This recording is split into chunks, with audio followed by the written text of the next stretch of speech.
uh, harapan kami adalah sedikit merubah stigma tentang perempuan bertato di Indonesia. Kalau kita tidak melibatkan dua gender itu bagaimana akan merubah sesuatu gitu loh.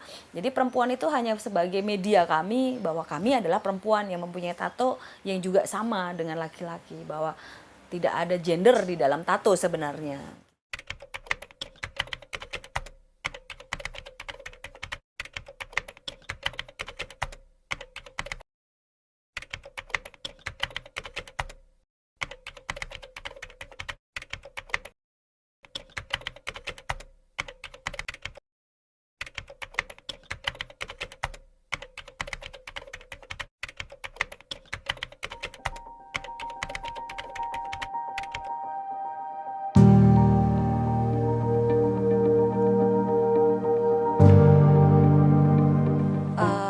Industri tato ini perempuan masih sangat minim mempunyai akses, ya kan, apalagi di sosial media. Mereka tidak mempunyai wadah sendiri untuk memamerkan. Waktu itu sebenarnya simpel aja, jadi agar perempuan nyaman memamerkan tubuhnya, otoritasnya dengan tatonya.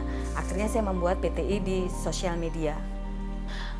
Itu nggak jauh, nggak lama jaraknya. Jadi dalam 1 tahun itu saya membuat PTI di Facebook. Lantas aku membuat gerakan nyata di dunia nyata, itu langsung membuat event charity untuk anak-anak HIV/AIDS Lentera di Solo. Itu 3 tahun yang lalu. Itu langsung aku membuat event itu di Taman Budaya. Setelah itu banyak mulai kegiatan-kegiatan yang kami lakukan yang memang lebih pada kegiatan anak dan perempuan, karena memang PTI membawa isu itu, selalu mengangkat isu anak dan perempuan.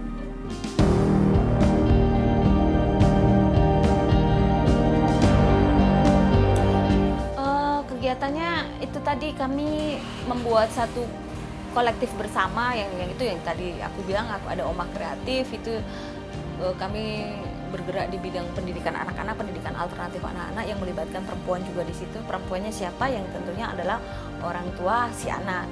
Jadi pelibatan sekolah alternatif untuk anak yang harus juga melibatkan orang tua di situ. Nah, kenapa akhirnya ini sebagai salah satu kampanye kami tentang bagaimana tato tidak dipandang selalu mempunyai stigma buruk pada masyarakat, ya. Bukan lagi kita harus memaksa masyarakat umum mau menerima tato di lingkup yang lebih luas gitu. Tapi bagaimana kita memberikan, apa sih yang sudah kita berikan? Tato di badan kita, ini apa yang sudah kita berikan pada masyarakat gitu. Nah, itu yang selalu menjadi tujuan PTI, adalah mengkampanyekan tato bukan kriminal dengan tindakan langsung, dengan direct action terhadap masyarakat gitu. Sudah 2 kali kami membuat festival dolanan anak itu di Jogja, 2 tahun berturut-turut. Itu kebanyakan yang menjadi panitia adalah orang-orang yang punya tato, terus berkecimpung di ngapain sih anak tato ngomongin dolanan anak gitu, ngapain sih, kadang banyak pertanyaan, ngapain sih PTI ngomongin anak gitu. Lah, tujuannya mengkampanyekan tato bukan kriminal kan tidak pada hanya orang dewasa, sedangkan stigma itu kan diterima dari pola pikir anak kecil kan gitu. Anak kecil diwariskan dari pikiran-pikiran orang tua. Kenapa akhirnya aku dan teman-teman itu cenderung lebih fokus kepada anak-anak? Ya, kami ingin mematahkan rantai stigma itu. Jadi ketika kami bertato, tapi kami lebih cenderung berbicara tidak dengan tato gitu, tidak hanya dengan tato, tapi lebih pada anak. Yaitu kupikir adalah anak itu salah satu generasi memutus rantai stigma bahwa tato itu buruk, bahwa tato itu kriminal, bahwa tato itu sangat dibenci orang-orang kayak gitu. Tapi ketika mereka saat masih kecil, kita kenalkan bahwa kami bertato, tapi kami tidak sesuai dengan apa yang orang tua kalian ajarkan atau masyarakat atau apa yang kalian lihat di media. Ini tindakan langsung, kami bertemu dengan kalian langsung kayak gitu. Banyak. Jadi sebenarnya perempuan tato Indonesia kadang orang memaknainya hanya itu anggotanya perempuan semua gitu. Nah, sedangkan harapan kami adalah sedikit merubah stigma tentang perempuan bertato di Indonesia. Kalau kita tidak melibatkan dua gender itu bagaimana akan merubah sesuatu gitu loh.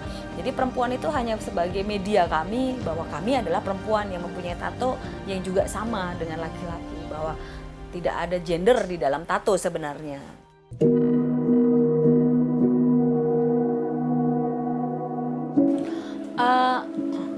Saya itu bukan tipe orang yang terlalu menggubris opini atau komentar orang di sosial media.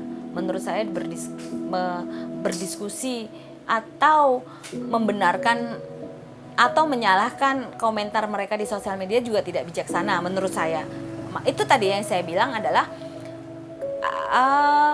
kita tidak bisa memaksa orang untuk selalu berpikir bahwa tato itu baik, tato itu tidak jahat.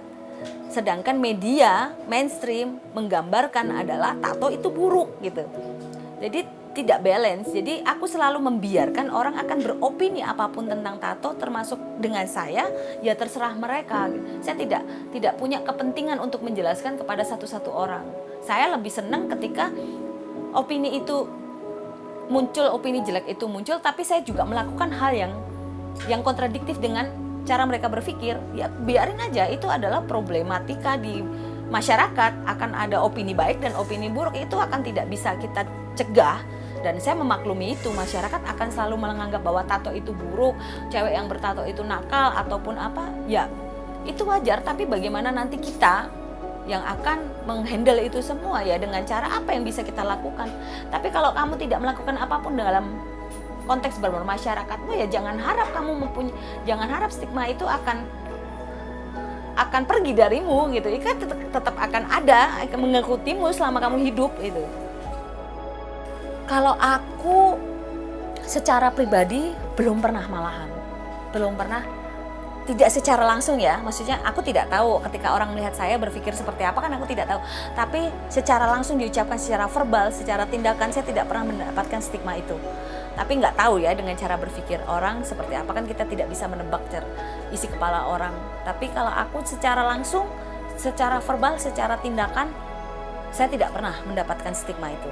Saya ibu dengan 4 anak yang sering datang ke sekolah anak-anak saya dengan rambut begini, ya dengan tato yang kelihatan, ya tidak ada masalah gitu loh. Kalau stigma itu dimaksudkan adalah stigma secara langsung ya, itu belum pernah sama sekali. Ya. Oh, itu sering, Mbak. Sering, maksudnya di sosial media itu masih banyak hal-hal yang ternyata sosial media tidak mampu membuka cara berpikir orang. Nggak semua mampu menggunakan sosial media untuk membuka wawasan orang lain gitu. Banyak, saya sering juga dikata ibu-ibu kok tatoan, atau bagaimana nanti kalau anaknya ingin tatoan, bagaimana menghadapi lingkungan sosialnya, kayak gitu-gitu sering, banyak. Ya tahu sendiri, industri tato adalah didominasi dengan laki-laki. Ada memang artis-artis tato daerah yang tidak mau show off karena mungkin mereka minder dengan beberapa artis tato perempuan yang sudah mempunyai nama, atau yang didominasi dengan artis tato laki-laki, dan PTI memberi ruang besar untuk mereka untuk show off.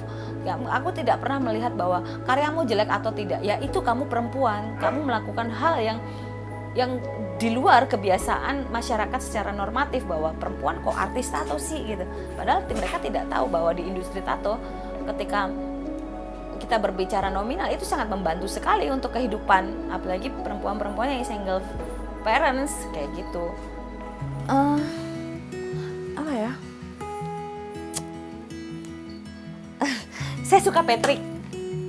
Jadi di tato kiri saya ini semuanya Patrick semua, hampir semua di tato kiri saya. Itu berkesan menurut saya karena Patrick itu apa ya, kalau orang ngomong itu kan Patrick bodoh, tapi dalam hidup Patrick itu banyak filosofi yang harus kita belajar dari dia. Kenapa saya ngefans banget sama Patrick dan sampai saya membuat banyak tato di tubuh saya. Itu pertama Patrick, kedua adalah ini Tan Malaka. Tan Malaka itu saya banyak belajar lah dari dia. Ya orang tahulah Tan Malaka siapa kayak gitu. Patrick itu, kita siapa sih yang nggak kenal Patrick ya, dengan tampang bodohnya, dengan orang. Patrick itu antitesisnya dari SpongeBob. Film SpongeBob itu antitesisnya ya Patrick itu. Patrick itu gambaran manusia menurut aku yang sesungguhnya.